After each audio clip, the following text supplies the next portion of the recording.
Praise the Lord. Praise the Lord. Please be seated.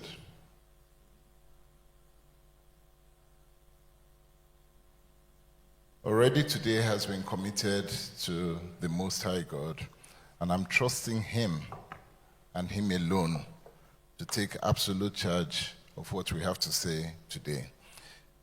Pastor Junodu, thank you so much for having me here today. We have outstanding issues that we still have to settle. But having said that, it's such a big honor to be here. And Pastor Adenka, it's not easy. I used to lead a men's fellowship. So when I walked in, I knew what you were going through already. Men's fellowship is probably the hardest of all the fellowships to deal with in church. Men are meant to provide the biggest impact that you should have. But men are also the ones that are attacked the most by the enemy. Because once you can bring the man down, if you can take the man out of the equation, then you have a big problem. And that is what the enemy tries to do. I'm truly grateful to my daughter, Josephine. She just knows how to find my secret button. So I was meant to be in Abuja since yesterday, but today I had to make sure that I'm here. From here straight to the airport, and I'm gone. You know, as I thought about the conference, the theme of this conference, the equipping men for godly impact, making a difference, I thought about it and I couldn't help but reflect that this is probably one of the toughest periods to be a man in Nigeria. One of the toughest periods. Every season has its challenge. Every season has its challenge. But this particular season just seems to be a major challenge. And it's a mountain very few people know how to conquer. You know, anybody who tries to climb a mountain, which I have done, will know that very few people attempt it. So if you are going to take on Nigeria and you're going to take on everything that Nigeria brings to you, everything has to change about the way you approach it, your mindset, every single thing, because very few people conquer it. And the whole theme about you making a difference means that from the start, your mind has to say that I am going to be different. If you do not if you don't program yourself to think differently, believe differently, face your challenge differently, you will not succeed.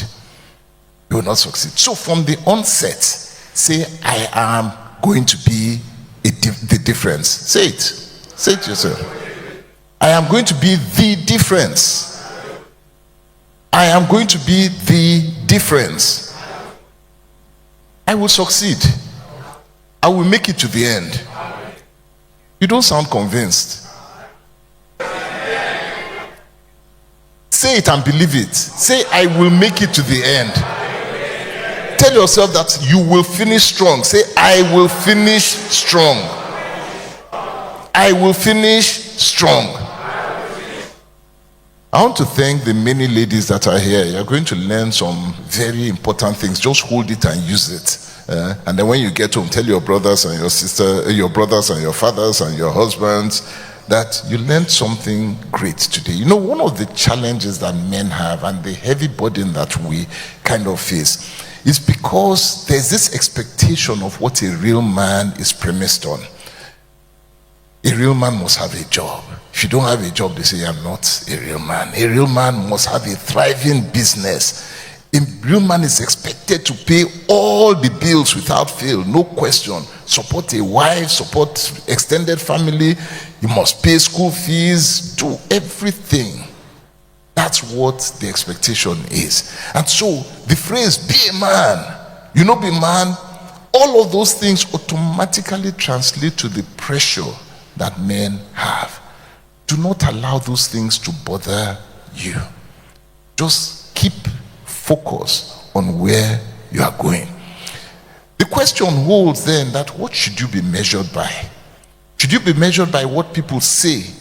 about you, the expectations that you must pay all the bills, you must be the one that is there all the time, you should not be weak, you should not cry, you should just stand, be the man, be a man, be a man. Why? Is that what you should be measured on?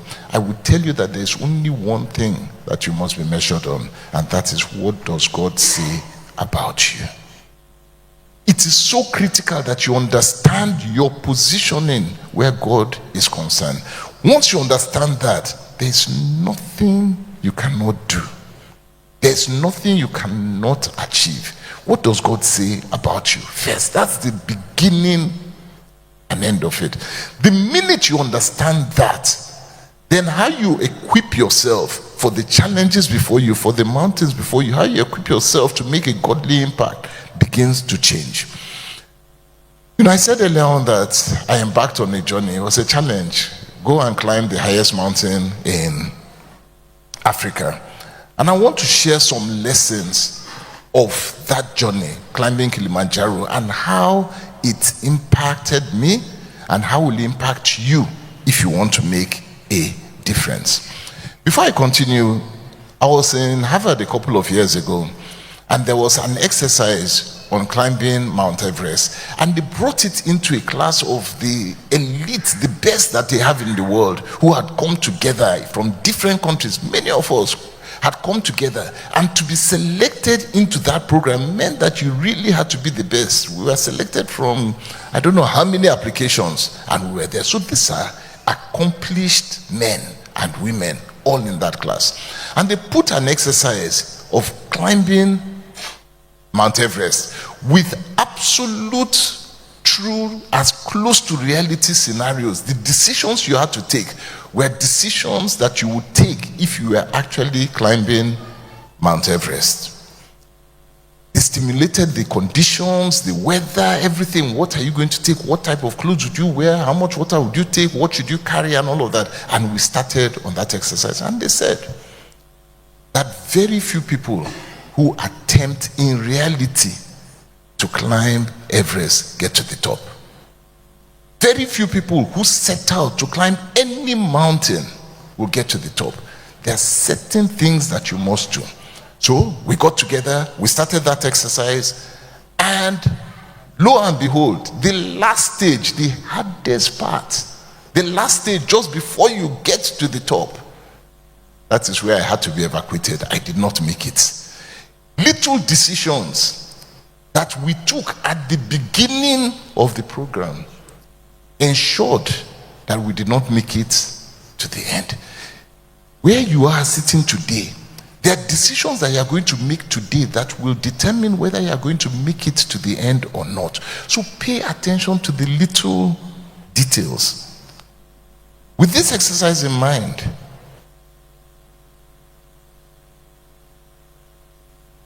I will start sharing some of the lessons that I now experienced in the reality of climbing a mountain. Not an exercise now, but in the reality of it. First of all, mountains. Nigeria today presents a mountain before you. The business that you are trying to do presents a mountain before you. Your family, a mountain. Whatever it is, your ministry, a mountain. Anything, just visualize it as a challenge that is standing before you that is high. You can't see over it. Just visualize it as that. And how are you going to do it? Lesson number one, it's all about God's glory. Whatever it is, wherever you are, it's all about God's glory. Revelations 4:11, it says, "For thou hast created all things, and for thy pleasure they are and were created." You are here for God's glory. This challenge before you is for his glory. The fact that you will excel is for his glory. Even when you don't make it, it's for his glory. All things are for his glory. So think carefully about why you are about to make whatever choice it is, whatever business you're saying, whatever decision you're about to make. Think about it. Is it for me or is it for God? If you align and you say that this is to bring glory to God, you're on the right path. If you say it is to bring glory to yourself, you will struggle. So remember that the decisions you are taking A lot of times, people take decisions out of fear for tomorrow. How will I pay school fees? How will I pay my rent? How will I do this? How will I do that? That fear of not knowing what tomorrow brings makes a lot of people take decisions and enter into places that they have no business entering. They take jobs that they should not take. They take positions that they should not take. Please do not act out of fear. Don't act out of the fear of tomorrow. Sit down and ask, this, will it bring glory to God? It's all for his glory. Number 2, every mountain, every challenge, every mountain is a different animal. Each mountain is different. The way you will tackle the mountain of family is very different from the way you will attack the one of business. It's totally different from the way you will attack the one of politics. Each one is different. Joshua said, give me this mountain of which the Lord spoke of. 2 things. 1, you must identify your own mountain. Don't look at somebody else's mountain. It's not your problem. What is your own? Which business is it that you have been called for? Don't worry about what the next person is doing. Your own. Joshua said, give me this mountain. That's number 1. Number 2, he said, the mountain that the Lord spoke of. Which mountain is the Lord speaking to you about? Not somebody else's. Too many times why we struggle is that we see somebody that is doing well and we say that is the business I want to do because they are doing well in that business, and then you go there and find out that it was not where you were called to. Which mountain is the Lord speaking to you about? That is the one that you should tackle. The tools, the technique of climbing one particular mountain is different from another. As I was training for my journey, I went to Morocco. And while I was in Morocco, I climbed the Atlas Mountain. Very different. Within one day, I had climbed to the top and come down in one day. Different challenge, different equipment. I didn't have to carry anything except water. Climbing Kilimanjaro took me 6 days. Very different. You had to climb, you had to carry, you had to train for breathing, different type. If I did what I did in Morocco, in Kilimanjaro, I would not survive the first day. Different techniques. So each one has a different style, a different technique. You have to understand it. Number 3, lesson number 3, count the cost. Why? Because your life can be at stake. So you have to ask yourself this question: am I willing to pay the ultimate price for what I'm doing? Am I willing? There are some challenges that you are going to face that your life will be on the line. Luke 14:28-30. Jesus says that if you want to build a tower, you should first sit down, estimate the cost of it, to see if you have enough to complete it. The cost is not money all the time. It's not about money. Sometimes the cost is, are you willing to pay the sacrifice? Are you willing to put in the work? Are you willing to lose sleep? Are you willing to lose friends? Are you willing to lose the ability to have 3 square meals? Are you willing to put in the sacrifice? Many times we don't count the cost.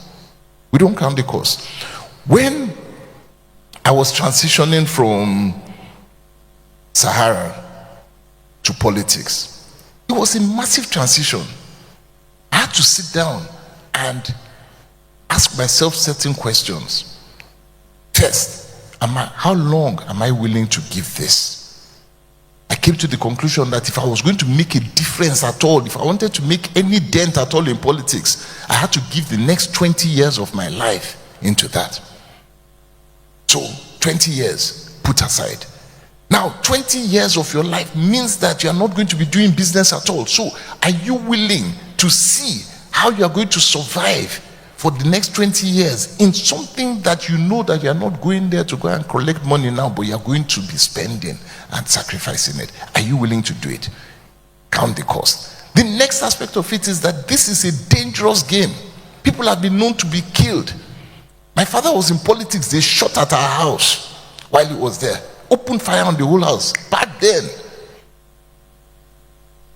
his friends, my uncles, people I know, had been killed in politics, assassinated. I'd seen it happen. His very close friends that we grew up with, they had been assassinated and killed in politics. Kudirat Abiola being one of them. Ibru being another. Alex Ibru. So I'd seen them. I knew people who had been killed. And so I had to ask myself the question, are you willing to put your life on the line? If you are not willing to do it, step out. Now, this is me in reality.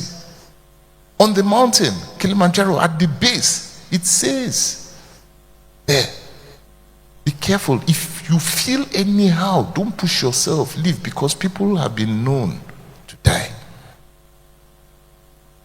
Mountains take lives. So if you are going to climb any mountain at all, know that your life is at stake. Are you willing to pay that price? Are you willing? Lesson number 4. Very little things, the smallest things matter. A lot of times why we fail is that we don't pay attention to detail. We despise small beginnings. What is happening here? The courses you have had this whole week, the lessons, the details, the smallest details, pay attention to them. Pay attention to them. Zechariah 4:10, it says, do not despise small beginnings. Matthew 17:20 says, even faith as small as a mustard seed, small, can move an entire mountain. Small things. Small things. There was a guy, as we were going, this man, 62 years old, one of the fittest persons that I had ever seen. He runs marathons, he is fit, his body is like chiseled, and all of that. We were climbing, he was in front all the time, going at the beginning. I kept telling him, I said, sir, one of the things that we need to do is pay attention to the instructions that we have been given. They said small, small. That take this journey small, small. He said they are too slow, they are too slow. Let's move. Okay. So I was trying to hold him back. Little things. At one point, they said, take a lot of water. I asked how much water. Little instructions. Somebody had asked before, they said, at least minimum, take 2.5, 3 liters of water. I took 4. He had 1.5 liters, maybe 2 liters of water. He said that he does not need water. When he runs, he just takes a sip. I said, different mountain, different technique, different program. Along the way, at one point, he carried his water and poured half of it away. I said, why are you pouring your water away? He said he wants the weight. Why is he carrying so much weight? Guess what? By day 4, he was sick. By day 5, when we were summiting it, he could not. He failed to finish. Pay attention to little details. Little details. People are sharing with you today experiences. They're telling you what to do and all of that. Just pay attention to those details. Preparation.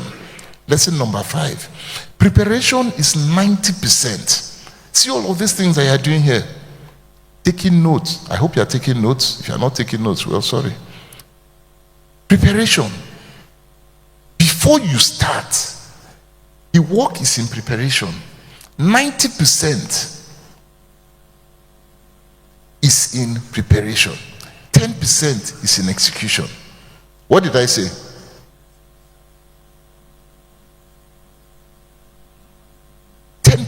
So many people don't do any preparation at all. They just wait. Last minute, they get up, they want to do it, and they wonder why they don't succeed. 90% of any kind of success in any business, if you see me here today talking to you and all of that, is because there has been a lot of preparation that comes out behind it. 90%. What took me 5 days to go and come back and all of that took 4 months of preparation. 4 months, every morning, in the rain, in the wind, in the cold, wherever I went, regardless of which country I was, waking up, getting out, 2 hours of training every single day, breathing exercise, weight exercise, all, so that I could do something that would just take 5 days to go and come. By the time you hear of any project that you are reading about it, oh, there's this, they want to do this, the government says that they want to do this and all of that, and that is the time that you start running around saying that, let me go and bid for it. It's already done. Before it comes out in news, somebody has been working on it a long time ago. There is no bid that I've ever been into, the ones that were sure of winning, that we did not start the work long before it. Sometimes you are the one that will give the idea, you will prepare it, you will tell them this is where the opportunity is, go and look for it. You will put the work long before it comes out. By the time they put it out there and everybody is scrambling, you already know what is going for. 90% is preparation. Proverbs 22:29. Proverbs 22:29. Seest a man diligent in his business, he shall stand before kings. Must be diligent. Lesson number 6. The base, the bottom of the valley is always noisy. The bottom is always noisy. As you go higher, it becomes quiet. But you see, that noise, all that noise, may be a distraction and all, but God made it, kept it like that for a reason. You're about to start business. You will hear many ideas. Confusion is bound to be there. Just people are talking. It's like a marketplace. So at the bottom of the mountain is a market. There are people who will not go anywhere. Those who will distract you. Those who are trying to sell to you. Those who are trying to buy from you. Those who are trying to steal from you. All sorts of things are happening there. It is okay. It's okay. God made it that way. Why? So that you can tap ideas, so that you can hear from different sources. You're hearing all the noise. Just pick. You will get a lot of information at this stage. You've been here for a week. People have talked to you about all sorts. The ones you're interested in, the ones you're not interested in, the ones you like. You will sleep, you will wake up. Some will be boring, some will be interesting. It's okay. That is what this base of the mountain is like. But guess what? At some point, you need to step out. Go into a quiet place. Do a quiet retreat. Face God with all of this and just sit down and start dissecting it. In all of this noise, which one do I do? All these ideas that I have and all of that, Lord, which one do I follow? When you get into that place, as soon as you have decided, again, it just says that with path, there are many paths, there are different ways you can use to climb a mountain. You just decide at that point that this is the way I'm going to go. Once you have decided, go. But for you to decide, you have to step out of the noise. In the base, at some point, you are going to have to make a decision. Step out, face God, say, which way am I going? Says, this is the way you go, you take it and you start to go. Bible says, the minute you have narrowed it down, write down the vision. That's the way I'm going. Make it plain.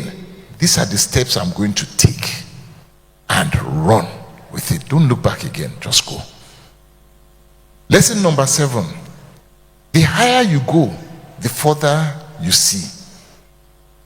You see, at this point, it's like you're at the base on the street level, and you're trying to see Ikoyi from here. You won't see. The closest you will see is the next building. You cannot see Ikoyi at all from where you are at this level. Again, it is okay. When you are starting, you cannot see far. God said to Abraham, look, in Genesis 13:14, he said, look as far as you can see in every direction, north, south, east, west. Jacob could see far. Why? He wasn't at the ground again. He had gone up at a particular point in the mountain. So where he was, he could look in all directions and see far. But guess what? That instruction did not come on day one. When God said to Abraham, get up and leave your father's house to a land that I will take you. At that point, he was at the base. So he could not see far. It is okay that you don't see far at this point. It's okay. All you need to identify is that this is the path that I'm going to take. As soon as you start climbing up, you start seeing further. Again, there are different seasons in the mountain. At the base, it's a rainforest. Couldn't see anything. I was walking through a forest. You can't see beyond, from here to there, you can't see. Only the path in front of you. The next level was a savanna. The forest started disappearing. And next minute, you started seeing small grasses and shrubs. And guess what? You could see further. As you went higher, all the vegetation disappeared. And the only thing that was there was rocks and sand. No trees, nothing. See far. You could see into the next country. By the time you get to the top, there's nothing except you, human being, and God there. And at that point, you are inside heaven. You are in the clouds.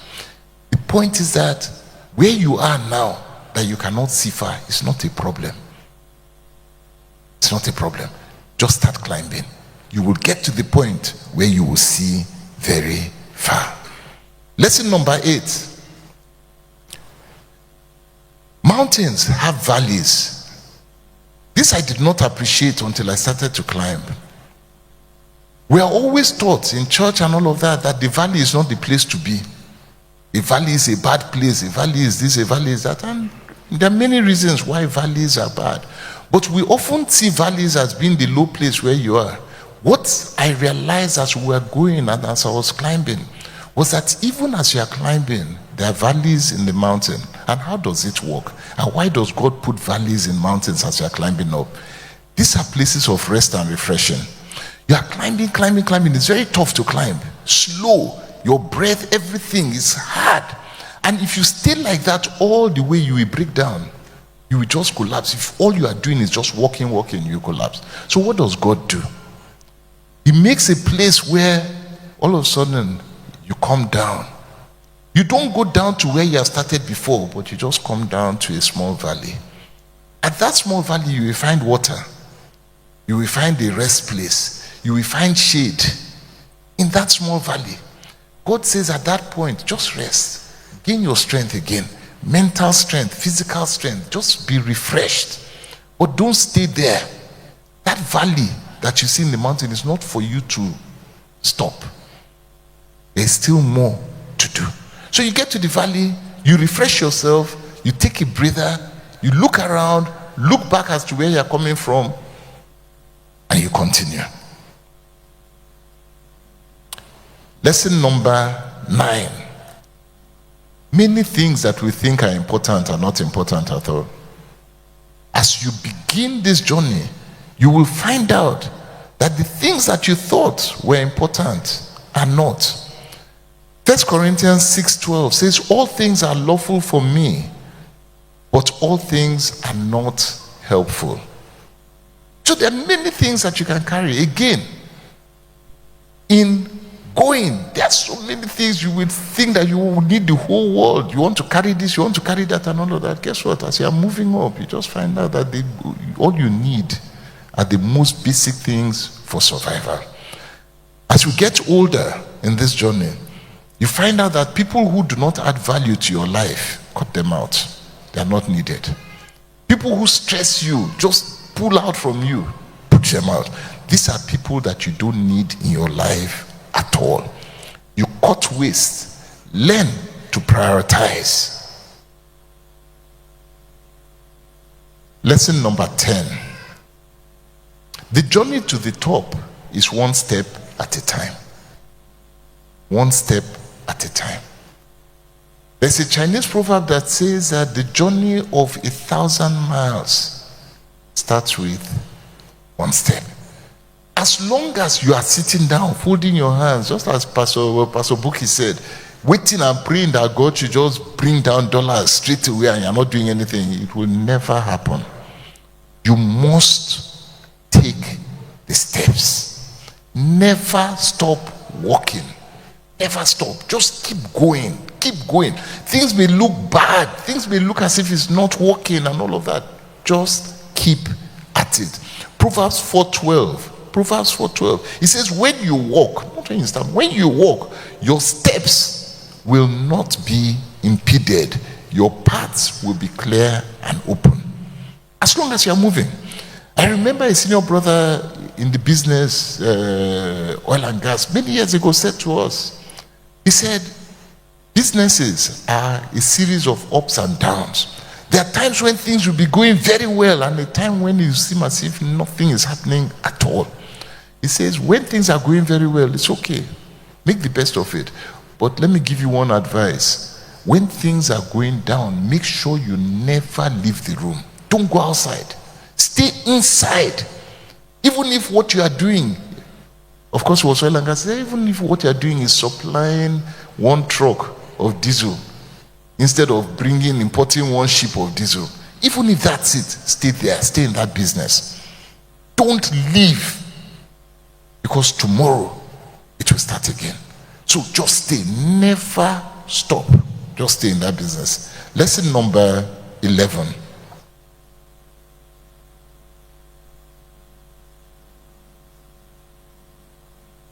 I'm giving you 12 lessons, so I'm almost done. Lesson number 11. You see, in this journey, you have a long way to go, depending on how many years you want to do it. But there are series of mountain peaks, series of them as you go. Mandela said that as he's looking at one mountain top, and as he gets to that thing, he believes that that's the last one. But he gets there, and then he finds out that there's another one to climb, which is true. This happened, I saw it over and over. You will see a particular peak, you will get to that top, you think that, finally I've reached there. You get there, you just see another one. He said, when you get to that point, for a minute, just rest. Take a breath, and then you start again. Now, the final peak, it says that, lesson number 11, it is often darkest before dawn. The hardest time is just before your breakthrough. Many people give up because that is the hardest place. Final day of the climb. We had started very early in the morning. We were meant to have started at midnight, but some of our group, there were 12 of us that took off. Some of the group had already been struggling because of bad decisions and all sorts of things that had been taken from the base. By the time we got to day 4, day 5 we were now meant to climb up. By the time we got to day 4, we were meant to start at midnight, so that by 6 a.m. we'll be at the top, at the base. They just could not make it. There was no way to start by midnight. So they agreed that we'll start by 5 a.m. in the morning and start. And everybody did that. We agreed. By 5 a.m., we took off and we started. It was hard, difficult to breathe, difficult for most of them. So it was particularly slow on that day and hard. At this point, you know where the top is. You know your destination, but you can no longer see the top. When you are far, you could see where the top was. But now you are getting very close to the top, but you can't see it again. So you just know it's there, but you no longer have sight of it. So it makes it mentally difficult. How far are you going? How much longer is it going? And then it's steeper. At the base, it's wide. But as you get to the top, it becomes much steeper, harder. It is a difficult time. And the guide said to us, he said, that point there, we have to get to that point. And this was the most difficult. Many people could not make it. They got to that point and every strength in their body was gone. Every strength. At that point, they just could not move again. It is usually hardest when your breakthrough is near. So if you are finding it extremely difficult right now, take one thing from me. It means that your breakthrough is around the corner. Just push. Find the mental strength. If it is difficult, find the mental strength to push through. At some point, about halfway through that day, it became clear that if we did not, the guy just looked at us and just said that myself and my son let's move ahead. Because the way it was going, if we did not go at that point in time, we would not be able to get there on time and come back. So we had to leave the group. So we left the group and pushed on. So by this point now, it was just two of us and the guide, myself and my son. That was all. And this point was hard. It was a hard time. But the minute we got to that top, remember we can't see the summit. But the minute we crossed that point and climbed up and just got to that place, oh my goodness.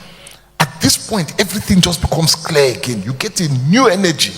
You are seeing the top. You are seeing that it's now close. You have made it. You get vitality again, renewed strength. Your step changes. Everything changes. Now you can see the end. Now you know you are going to make it. Now you are sure that you will finish well. Don't give up. Don't give up. Just press through. That last minute, press through. And so I end with this. Lesson number 12. Your mindset should be one that never gives up. Have a never give up mindset. No matter what you do, the minute you have decided that this is the path you are going to go, no matter how long it takes, no matter the challenges you face, no matter the opposition that comes, no matter how hard it is, say to yourself that you are going to finish. All the time I was training, I kept saying to myself, I'm finishing, I'm getting to the top. I didn't know what the challenges would be. I didn't know the reality of the challenge to getting there, but my mind was always one that I will finish. Don't allow fear to stop you. 2 Chronicles 15:7. 2 Chronicles 15:7 says, but as for you, be strong and do not give up, for your work will be rewarded. As for you, be strong and do not give up, for your work will be rewarded. Once you have the mindset that says that I will finish strong, once you have the mindset that says I will finish well, guess what? You will finish well. This I have found out to be true over and over and over again in various circumstances that I have been in. I tell myself, I entered politics 6 years ago. I said to myself that by the time I finish in 20 years, there is no decision, no political decision that will be taken in this country, in this continent called Africa, that I will not be at the center of. That's my vision. I say, if 3 people are going to be influential in this continent, in politics and transformational politics, I will be one of them. That is where I'm going to. How I'll get there, seeing it and all of that, is step by step, step by step. But my mind is saying that that's where we will be 20 years from now. Things are going to change. So my conclusion, there are many people who have lost hope in Nigeria. Many. What I would tell you is that it's a big mistake. It's a big mistake to lose hope in this country. Why? This is one of the most incredibly blessed countries I have ever seen. And believe me, I have traveled. I I've traveled across the world and I've done business in many places. This country continues to surprise and shock people as to how it continues to produce incredible people, incredible results, in spite of everything that is going. And it should tell you something. It should tell you something. Very strange, but it should tell you something. And let me tell you what it is. Nations operate on spiritual principles. A nation is a spirit being. So it operates on spiritual principles. It does not operate on emotions at all. So if you're emotional about Nigeria, no, you're wasting your time. Don't be emotional about it. Be spiritual about it. Nations operate on spiritual principles, which means one of the spiritual principles is this: if you sow negativity, you will reap negativity straight away. So if you have a country that is blessed, mineral resources blessed, blessed with agriculture, blessed with soil, blessed with people, blessed with all of those things, and you cannot tap into the blessing for yourself, then you are missing something. And so belief, so positivity, you will reap the same. Nigeria rewards the people that believe in it, and it punishes the people that don't believe in it. Serious punishment. So pray in it, believe in it, go out and tap from it. There's nothing that I am today, nothing that Nigeria has not produced in me. In the midst of all the suffering, poverty, hardship, and all of that, my mindset has always been that this land will bless me. My mindset has always been that as long as I am alive in this soil, whatever I touch must produce. My mindset has been that if I invest in this country, that investment must yield fruit, and it has yielded fruit. Thank you. God bless you. Amen.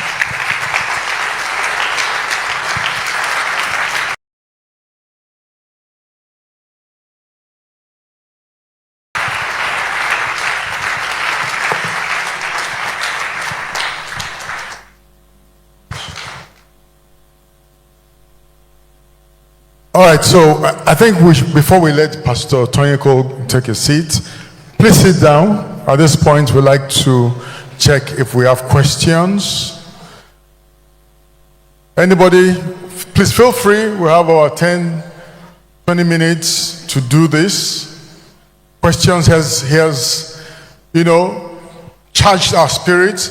I'm the first beneficiary. So if you have listened to all that he has said, I think we should have questions. We have the opportunity to ask questions. Maybe I should start, sir. Now, I actually do believe sincerely that, number one, Nigeria is that mountain that you have described.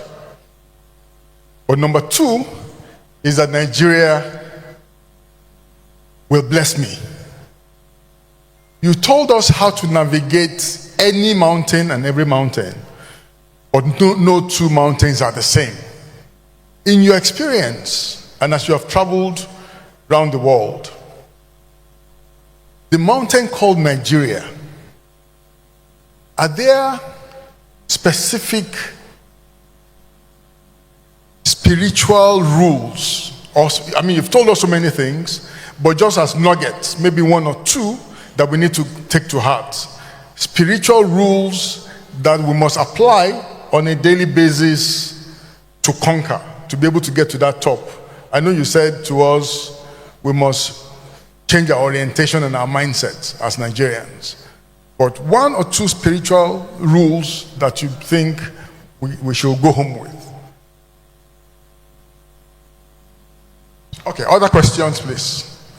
All right, gentleman here, please, your name,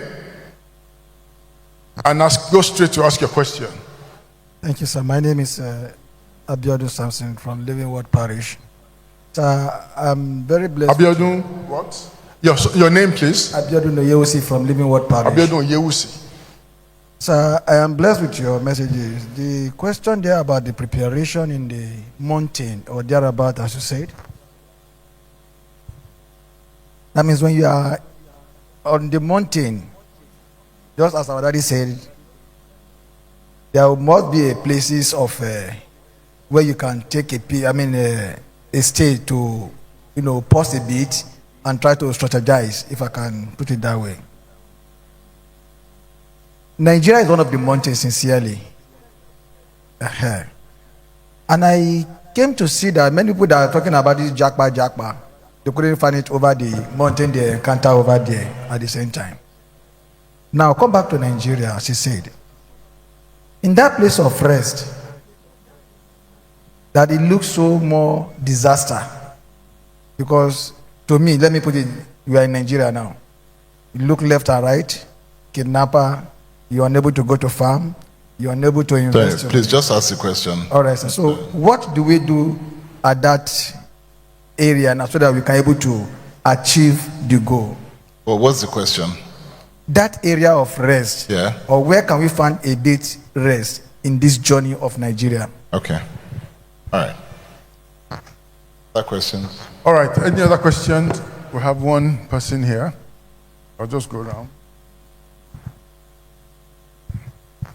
My name is Efyong Ekanen from the Messiah's Place. I just want you to throw some light in all of your experience, the politics, the mountain climbing, and the fact that you give this back to the society. Where is the place of networking? So that those people that have gained this experience should also benefit from it. Thank you. One more question, Pastor Cole.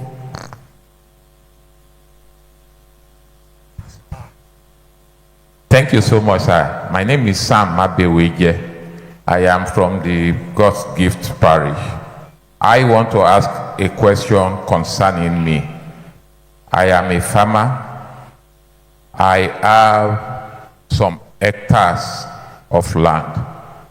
I planted vegetable, but let me just call it bamboo trees.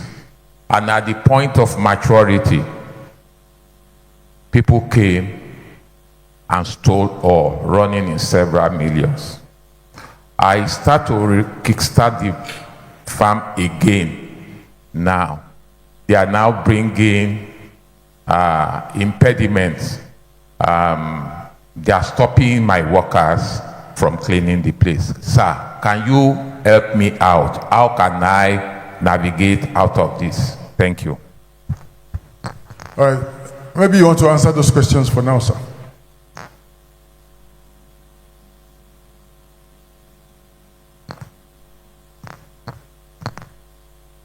Awesome. Okay, thank you for the four questions. So, first question from Pastor Adenka, talking about what kind of spiritual rules do you use to conquer a mountain called Nigeria. Nigeria is a very, very spiritual place. A lot of dark spirits, light spirits, all sorts of things. And so, the kind of things that you will do outside of Nigeria, you have to do it a bit differently here. So personally, what are the things that I do? Apart from fasting, praying, and all of that, any kind of project that I want to go into, the first aspect of it is that what does this project do in terms of glorifying God? Remember, I started off with that. If it is not here in Nigeria, if it's not a God-oriented project, you already run into obstacles, but then you run into even more obstacles. But what I have found out is that when it is God's project, then He does certain things for you. For example, He begins to bring people into your orbit that you would not have expected, but they just show up. It might look like a coincidence, but it's not a coincidence at all where God is concerned, because He knows that this has become His project. And so that's one of the things that you need to do. Figure out, is it going to bring glory to Him? But why are you doing this? Money as a tool, as a necessity. God creates and brings money. That's never been a problem. But if you begin by chasing money, remember, it's the only thing that God said in the Bible that you cannot worship to. A lot of times, the problem that we see here is that we have, without realizing it, created a worship for money. And when you are going to create a worship for money, there are rules that you must operate if money is going to be the object, that is very different from if God is going to be the object. Nigeria, this country here, has a spirit of mammon that is operating heavily, and there is a spirit of God. And I'll give you one example. This me and some of my mentees who are here can attest to this. Towards the end of last year, coming into this year, I got a sense in my spirit for some reason that we're entering into a transactional space.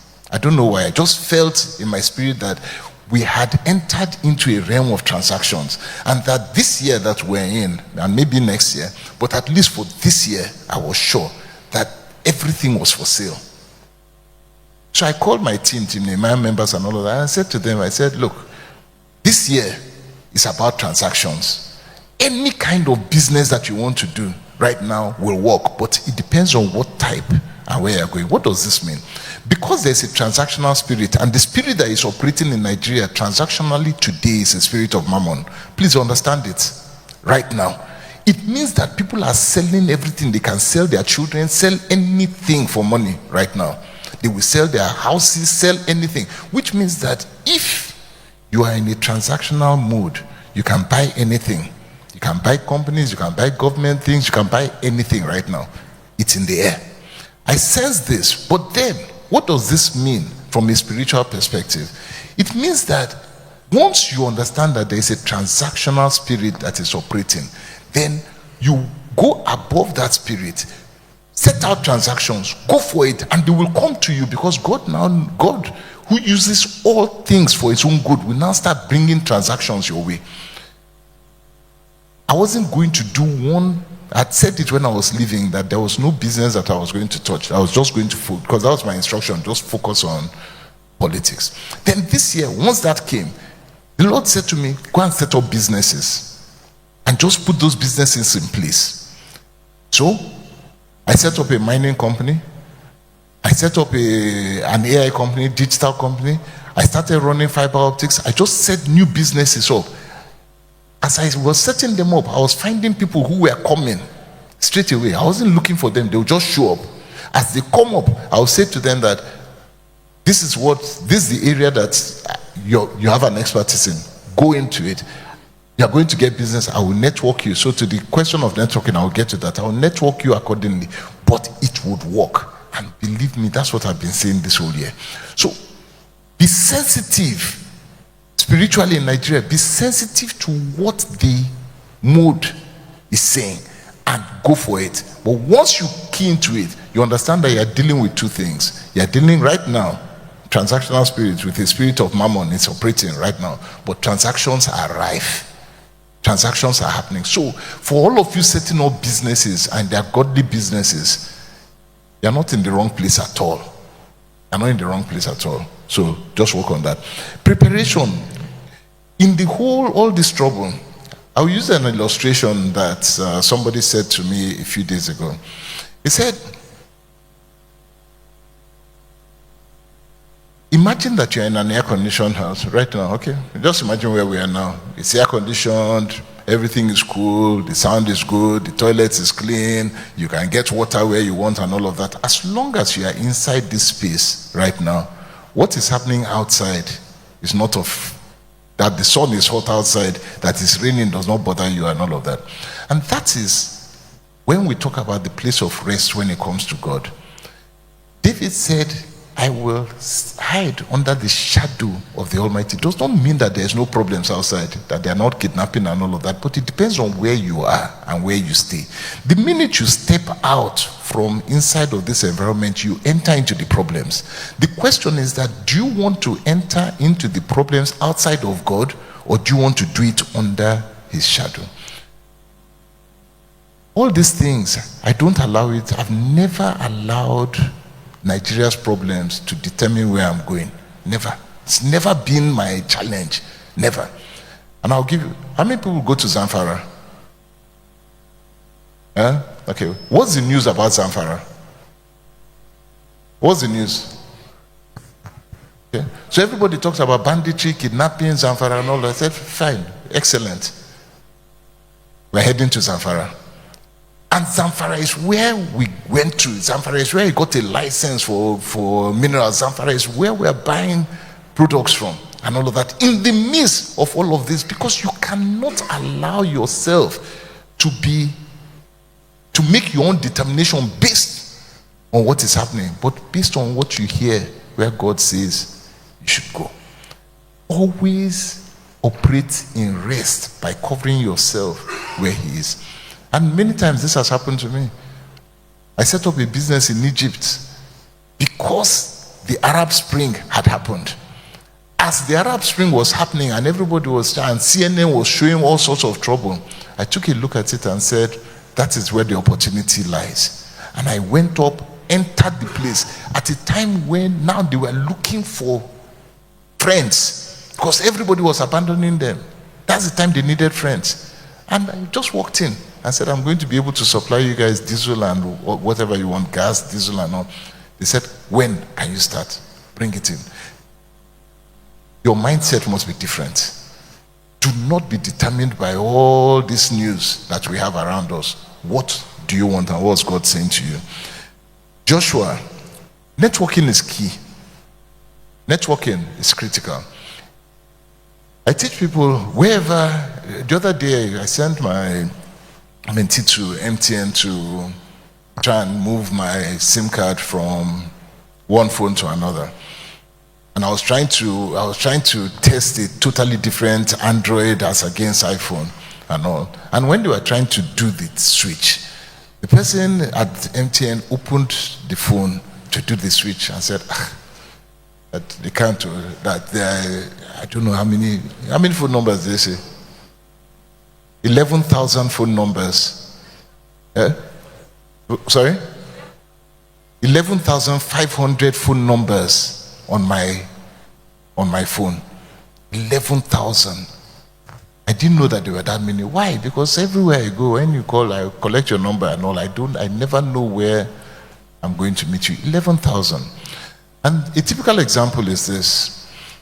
I was at World Economic Forum many years ago and I sat on a panel with somebody, sat down, took the name, took the phone number, and I left. Then I was flying somewhere after my elections in 2018, 2019. So I was flying somewhere, I was reading Financial Times, and I saw this name. I said, this name is a strange name. You know, there are some names that they just stand out. So I looked at the name. I said, the article was on point. But no phone number, nothing. But I just saw the name. So I picked up my phone, put her name inside my phone, and her details came out straight away. Phone number, address, and where I'd met her. So I immediately contacted her. That singular act was how I ended up going to Oxford University for a transformational leadership course. That they had, first of all, they don't open it up for anybody. You have to have achieved one of the highest levels of recognition globally first. Only 3 people had done it. 2 people had done it before me. The MD or chairman of MTN Global was one of them. The prime minister of Malaysia, or somebody who was going to be prime minister also of Malaysia, just 2. And I was the 3rd one to do it. Networking is critical. So when you go anywhere, meet somebody. Many of you are sitting down next to great people. You have not collected their phone numbers. You don't know who they are. You didn't collect their numbers at all. Please collect the number of the person next to you. You never know. Just pick up the number. You don't know when you are going to need it. So networking is critical. Finally, on networking, I talked about businesses today. I know that I'm not going to have time to run any business right now. I've left running businesses. But the experience of 30 years of being an entrepreneur has not left me. And the network that I have built throughout that period has not changed. Across Africa, I know people all over the place. So when this whole transactional thing started, I called a few people and I said to them, you are going to run the business and all of that. What I am going to do for you is that I'm going to connect you. So anywhere that you need assistance, just let me know. In your line of business, I will open the door. And that is what networking does. It took years to get there, But as a result of that, I can run businesses remotely today because networking plays a critical part. And the last question, communal challenges to the farmer. Every community, okay, so let me use it in the context of mountains. And I said each mountain is different, and how you handle your mountain is different. I was in Port Harcourt many years ago. I come from River State, and I was going to do a project in River State. I wanted to build a tank farm.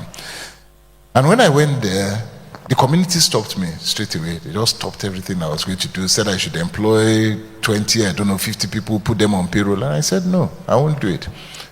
They stopped the project for 1 year. I came to Lagos, did the same thing, built what I was going to do in Port Harcourt, did it in Lagos. Within 9 months, it was up and running. And then somebody came to me, one of the chiefs in the community, now came and said, why did I leave? I said, because you are not serious. We were trying to bring business into your place and all of that, but you refused and you drove us away. And from River State, what you asked me to do will be detrimental to you in the long run. So he said, okay, can he go and manage the situation that he wants me to come back? I said, please, by all means, go. And he did. So what do you need to do? The first aspect of it is that you need to understand the community that you are working in. There's always somebody in that community that you can talk to who will go and negotiate it.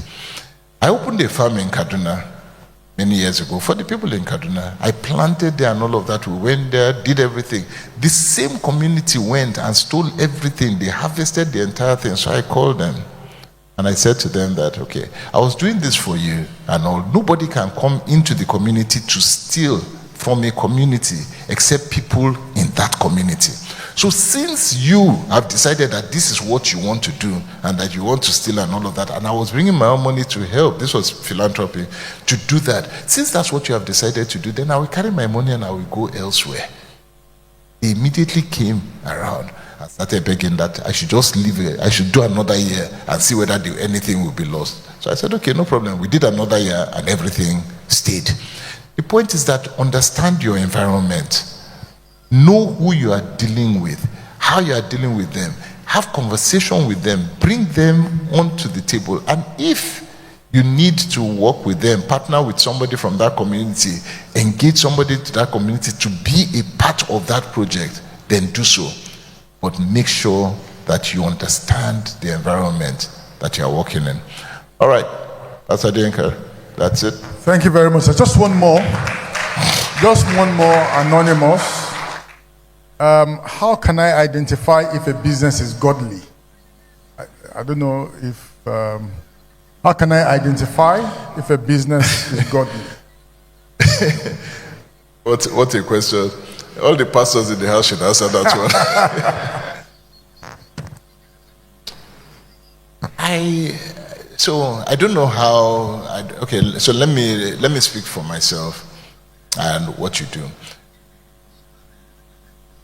The first aspect of it is that there are things that you know that you want to do and you hear a voice that is telling you that don't do it, but you ignore that voice, you push it aside and you go and do it. Has that happened to you? What's the end result of that? Okay. So there are many times that we do things that we want to do. We know that we should not do it, but there's always that small still voice that will tell you don't do it. Now, learn to obey that small voice. Learn to obey it. The only way that I can tell you, whoever has that question, is that you can either learn the hard way or you will learn it the easy way. What is the hard way of learning it? Failure. Anybody who has ever done business and is successful will tell you that failure is part of the process. It's part of the process. So you can do the business and fail, but now you go back and review that. Why did you fail? And sometimes it's because you know that they said this is not the business that you should go into.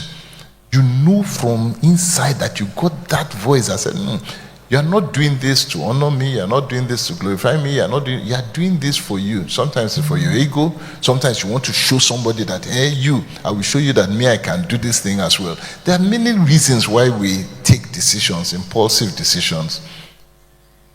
But that it is godly, there is often a small, still voice that will tell you. How do you get to come to know that small, still voice? You have to invest time. You have to invest time. It doesn't just happen. Samuel had to learn, go back and listen. The first time he heard it, he thought Eli called him, he ran. Second time he ran, then Eli said, go and say, yes, Lord, speak to me. And then you're quiet and you listen. So there are times that you take a decision, you think it's God that has spoken to you, you go with it, and then you find that it's the wrong decision and all. It's okay. It's not a problem as well. But you just learn that, what did I do wrong? What did I hear wrong? Sometimes it's a timing issue. Sometimes you hear the voice saying that go and do this, but you have not been patient enough to ask whether it should be done now or later. A lot of times you hear things that the Lord has said that you should do that is in the future, but it only happens now. I wrote about 15 years ago. Why did I go into mining now? Just an example about godly business. So I was on so every year around my birthday or thereabouts, depending on what you want to do, I usually take time off, just go to camp, look for a quiet place, and just ask the Lord to just download things as to what my future is going to be, what to do, and all of that. And one of those years, he gave me a couple of things, but he was very clear about a particular branch of mining that he wanted me to go into. And so I wrote it down, and I went immediately, very excited, to my partners and all that. We have to go into mining. Everything seemed right. The minister at the time, I can't remember whether it was Obi, Ezekwesili, or Fayemi, one of them was somebody I knew. They were still talking about mining. I mean, nobody was interested in mining in Nigeria at that time. So they were there, and I had access to get mines and all. So as far as I was concerned, that was the right time to do it. But when I went to speak to my partners and all, they were not interested. Nobody was interested in it. But I had heard. So as far as I was concerned, why is it not happening? Because everything seemed right. The minister was there, I knew the president at the time, whoever could give it to me was there to give. But I couldn't get it. I just could not get any alignment at all from any of my people. So I'd written it and kept it somewhere. And promptly, every now and then it will come to my mind, but promptly forgot about it. Earlier this year, something happened. And cut a long story short, I was in England and somebody called me out of the blues. I went to speak at a session like this, and they called and introduced me to someone and said to them that, can I help? This person is having challenges in Ghana. Can I help them? I said, no problem. Looked at it, looked at their problems, and the person was invested in a mine, massive mine in Ghana. So I tried to help him make the connections to the government in Ghana for him to do his business. But while we were there on this project, somebody else now calls, and I'm going through the things that I wrote. And suddenly something that I had written 15 years ago now shows up. And I read it. Between then and now, God has just said, the time is now. So sometimes you can have things that have been written for now. You have written it now, but it's for the future. So it's a timing issue as well. God bless you.